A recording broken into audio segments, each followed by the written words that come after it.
Today we talk about throat cancer. We will get to learn about what the disease is all about, what causes it, some of the symptoms, and how it can be prevented. Also listen to a survivor's journey with the disease. I'm Purity Museo. In studio we have Thomas Lindy, Coordinator, Kenya Tobacco Control Alliance, and also Robert Mwangi, a throat cancer survivor. They'll be taking us through this conversation. And in my hands is a book, Double Loss, How I Survived a Double Loss. This is a book authored by Robert Mwangi. It's a good place to start this show. You are a throat cancer survivor. Maybe is it the story about your journey with throat cancer, and why is the book called Double Loss? Yeah. Exactly. The book is talking about my journey, my struggle with the voice box cancer, and while I was still struggling with the throat cancer, after the diagnosis, I was treated just here at Kenyatta National Hospital. But the treatment was only radiation because the cancer was in its very early stages.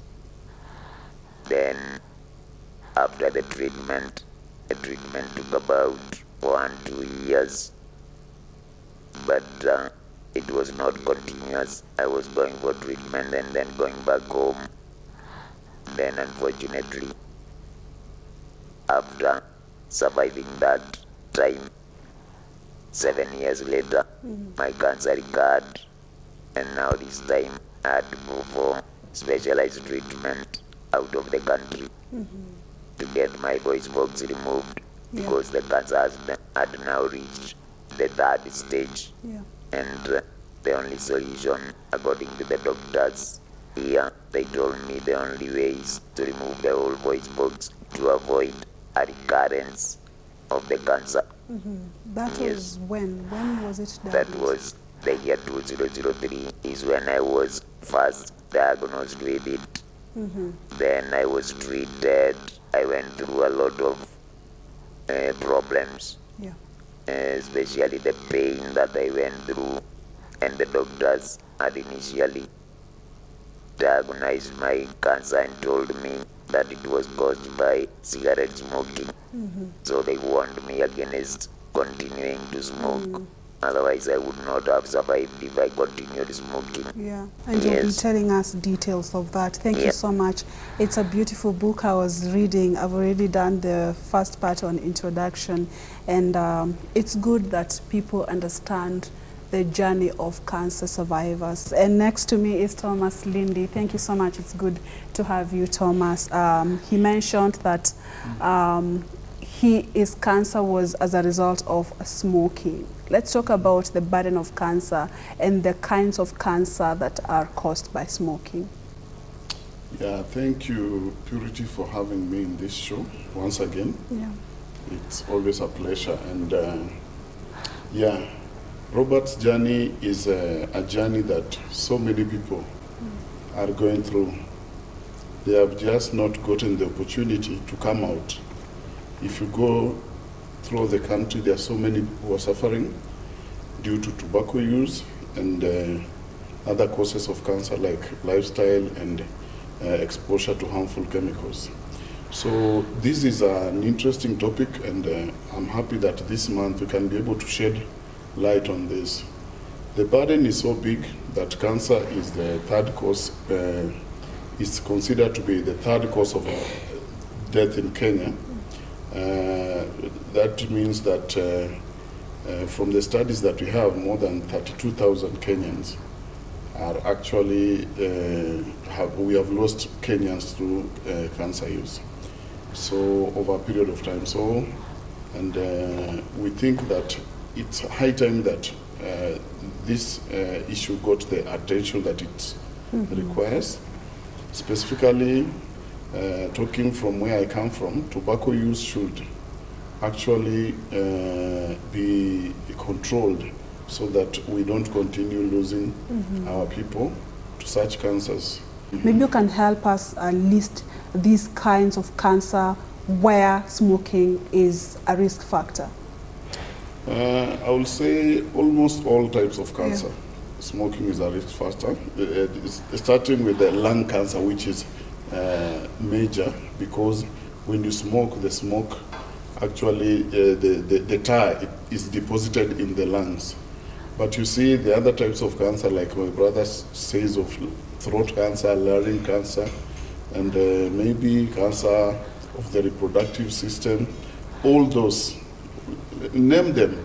Each and every type of cancer can be linked to tobacco use and smoking. So that's why we encourage our people, those who are addicted to this habit, they can drop it so that we have this burden going down. And Robert, you said you are diagnosed with throat cancer in 2003. Did you just walk into the facility and you were screened, or did you have some symptoms that caused an alarm? Initially, I had a very hoarse voice, but I assumed probably this is just normal. I would say personally I was lucky, because I had a friend of mine who was an ENT doctor, and we happened to meet in town. Then after we talked for about 3-4 minutes, he told me that my voice is a bit more hoarse, not like before.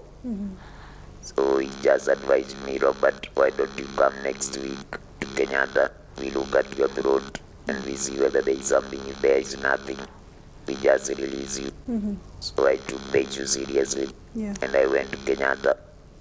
He referred me to a lady ENT doctor who diagnosed me and told me that the first thing they should do will be to take a biopsy from the throat.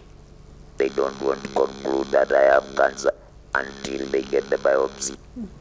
The biopsy was taken, and after about 8 days, I went back for my results. That's where the lady doctor told me, it's unfortunate you have the cancer of the throat, and what you need to do now is to stop smoking forthwith, because it is that habit that has caused this cancer. They told me they will not take me for surgery. They will treat it by radiation, because luckily it was in the first stage. So I went for 33 sessions of radiotherapy. Now what I went through is what made me feel so bad about that habit of smoking, and the pain I went through. Allow me to ask you, yes, before you went for your results 8 days later, yes, between the 1st and the 8th day, did you maybe suspect, is it cancer, or did you have those thoughts? The moment they take your biopsy, those 7-8 days are very long days. It's like 2 years, because you do not know how the results will come out. Fine. Fortunately, I had a very supportive wife. She really encouraged me and told me, let us wait for the results. Whatever comes out, just take it. So at least I had a very good support system. You are told that your cancer is in its early, was it the first stage or the second stage? Early stage. It was not even in the first stage. Even in the wow. Early stage. Early stage. Okay. What are other possible risk factors to cancer of the throat, or in general? In general, cancer can be caused by environment. First of all, is behavioral, your behavior, the way you behave, and part of it is use of tobacco and the harmful use of alcohol and such drugs. And also we have a behavioral factor, for example, healthy lifestyle, and environmental factors like exposure to harmful chemicals. The food, unfortunately, most of the food that we have out here, some of it has so deadly chemicals in it. So that's something that maybe we have to live with. But those are some of the risk factors that expose us as Kenyans to some of this. Unfortunately, the support system is so weak. For example, in most of the cases where people have been diagnosed with cancer, you just find you find yourself alone. Yeah. Even friends run away. You see, so it's upon you and your family maybe to bear the burden. Let me get back to you, Robert. Unfortunately, the doctor breaks the news to you, and what was going through your mind? Well, let me say, you must get shocked first. Yeah. But as I told you, because of the support system, I had hope that it will be treated. Because the doctor told me, when the doctor said it is in its early stages, at least I got that hope that the treatment Will work. will work.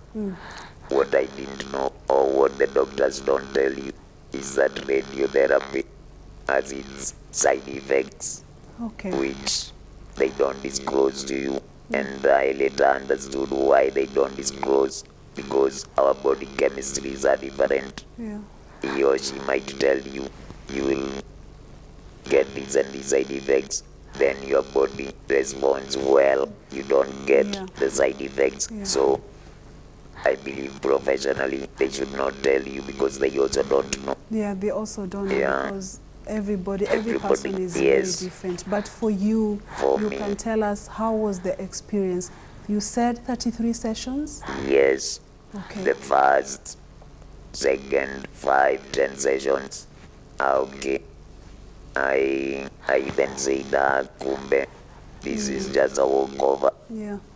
But by the time I reached the 20th session, I had given up. I had even told my wife I would go for more sessions, let me just die. How Because was I it? was going through a lot of pain, Yeah. the whole body. I lost my saliva. My tongue was full of sores, very painful sores. I was not able to eat, even to drink water, because of the sores on the tongue. That's when I gave up and told my wife, let me just die now, because the pain was too much. But as I told you, the support system is very important. My wife encouraged me and told me, we have already done 20 sessions, only 13 are remaining for a period of 2.5 years. I was lubricating my mouth with water, and I turned very dark. Parts of the hair got out. So, and a lot of stigma, because as Thomas has said, many people who are close to you, they tend to run away when they hear it is cancer. Yeah. So that actually keeps you at a very tough corner. Let's talk about the level of awareness. It's easier to say that people are ignorant, but Yeah. is it ignorance, or they are not aware that maybe smoking can cause this cancer, maybe unhealthy lifestyle, for instance, can be a risk factor to so many diseases? Awareness level is still low, basically because there are very few people who are doing this. There are very few people who are going there to educate our people, maybe in primary school. Fortunately, working with the Ministry of Health, we are pushing that tobacco and these other risk factors to cancer can be in our curriculum, Yeah. so that young men and women, while they are growing up, they can know of these things, because this is an expensive disease, very expensive. Smoking is a major risk factor for Yeah. throat cancer. And the government, maybe there was ban of some of the products. We had a ban on shisha. We have bodies like Ketka, Your Body, that are advocating for the ban of most of these tobacco products. Maybe you can tell us the status of this campaign. The campaign is ongoing, and we have so many actors coming into place. And this campaign, one of the things that we are lacking is enough resources. You know, Kenya is also a huge country. So with the coming in of other actors, for example, from the cancer space, other actors from child organizations that support children, because you see most of the tobacco users get into the habit while they're still young, or youth. So if we get them, and organizations that deal with young men and women can be able to educate them early enough, they will not get into this habit. I will allow you take us through the treatment journey, because the doctors at the Kenyatta National Hospital, they said it was at very early stage. It's very early stage. But then you've gone through the 33 sessions. Again, did it disappear, or how did you lose your voice? Yeah. After the 33 sessions, Yeah. I recovered very well, and I even went back to my work because I had fully recovered. You were even speaking normally? Yes, I was talking normally. Yeah. My voice had improved. But So it was better than yeah, it the was one that the better. doctor was telling you it's hoarse? Yes, Okay. it became better. Yeah. But unfortunately, while I was still recovering, 7 years later, that was in the year 2010, early 2009, is when the cancer recurred, and I went back to Kenyatta. That's when again the doctors... So how did you know it's recurred?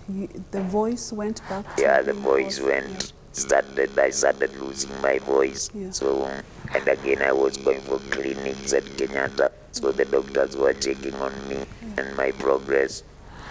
Now, when the doctors diagnosed me again, they told me now to avoid the recurrence, the only way is to remove the whole voice box. Yeah. Because if I continue staying like that, the cancer cells will spread to other body organs. And they advised me, if I have some money, I can go for total laryngectomy. We call it total laryngectomy. That is removing the whole voice box. Yeah. That's when I and my wife and my family, we decided to go to India. And how has been your journey after now the removal of your voice box and you're now using the machine? How did that change you as a person, your relationship even with your family? How did it make you feel? Let me tell you the truth. Yeah. The courage or the push that I got even after the surgery is when the doctors told me that they will introduce me to a machine after I recover and I'll be able to talk. Yeah. So I thought if I'll be able to talk, I'll be able to talk to people and tell them to stop using tobacco use. That is what pushed me to quick recovery, because I wanted to see myself talking and telling people this product is dangerous. I think that played a very big role, wanting to campaign against the product. That really helped me recover. You can quickly take us through how the machine works? This machine works in a very funny way, because you only put it somewhere here. You just place it there, then it amplifies your voice. Yeah. Yes, just that. Yeah. And how do you maintain it? It uses a battery, Okay. which costs me about 1,500. And how long does a battery last? The battery is rechargeable, but after about 1-2 months, You have to you have to buy another one. another one. Yes. The gap. Okay. The challenge it is to implementing some of these, do I call them laws, Yes. that protect Kenyans from abusing drugs that could harm their health. We are campaigning for a tobacco-free nation. We are campaigning for smoke-free environment, whereby workplaces should be smoke-free. Places like Uhuru Park, Jivanji, all those should be smoke-free. Yeah. But the tobacco industry is coming up and contravening even the law that we have. Laws that prohibit sale of tobacco products to young children. Laws that prohibit sale of tobacco products in single stick. Laws that prohibit access to some of these products. And they are coming in a very clever way with some of the products that they call harm reduction products, which we know they still have got nicotine, which is the active substance that hooks people to smoking. Okay. So we believe that this is a huge challenge, and on the other side, the law also provides that the tobacco control fund should be in place. What is the tobacco control fund? This is a fund that has been set up to help mitigate some of these effects. Unfortunately, the tobacco control fund since 2007 up to date, it has not seen light of the day. The government should wake up, government to come out clearly and push so that we have the fund in place to help our people and reduce all this contravention by the tobacco industry. They should be actually taken to answer on some of these cases. A case like Robert's case, the tobacco industry cannot talk about that. Have they ever talked anything? And you were using their products. So they should come up clearly and talk of such cases and how people are suffering. Okay, Thomas Lindy, thank you so much. Thank you so much. What's your message to other men and women out there trying maybe to recover or even to fight the addiction of tobacco use? Well, my message is clear, that whoever is using a tobacco product should always remember every smoke that you put in your body takes you one step towards your grave. Once again, Robert Mwangi has authored a book, Double Loss, explaining how he survived a double loss, the loss of his voice and the loss of his dear wife. So sorry about that, but I'm happy now you are a champion and you're counseling other people who are struggling with smoking. Yes. Thank you so much. We will have you again so that we can continue with the campaign. Actually, my pride is that so many people have stopped smoking after either reading my book or after I have talked to them. My phone number is 0722780009. You can reach to me also if you need a copy of Robert Mwangi's book. All the best. Thank you so much for sharing your story. That's where we wrap it up. Thank you for watching Your Health Show this Sunday evening. We'll see you again next week, God willing. I'm Purity Musea. Do enjoy the rest of our programming, and God bless.